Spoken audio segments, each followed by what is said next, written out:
प्रधानमंत्री ग्यारंटी आगामी 5 वर्ष भितर ओडिशा भारतीय जनता पार्टी सरकार आसला शिल्प अनुष्ठान गरीब केवल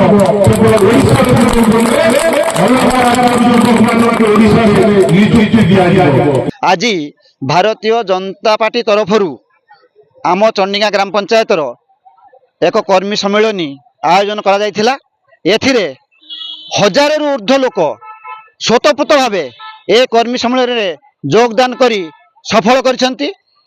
उक्त कर्मी सम्मेलन में आमर अति प्रिय यशस्वी विधानसभा प्रार्थी आमर जे कि संकट मोचन श्रीजुक्त सीतांत शेखर महापात्र उपस्थित रही आमर पंचायतर कर्मी भाई बंधु मानू उद्बोधन देइथिले। देखंतु आम पंचायत आज को दीर्घ दिन धरी जो दिन एठी बिजु जनता दल ओडिशा रे सरकार करिछि से दिन ठारू अवहेलित एठी रास्ता घाट नाही।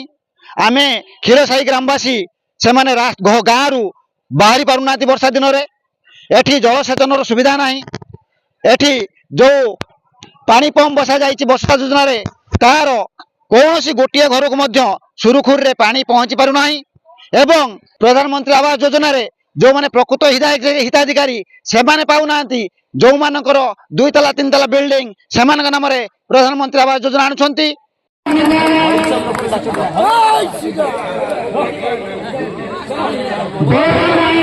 Bye.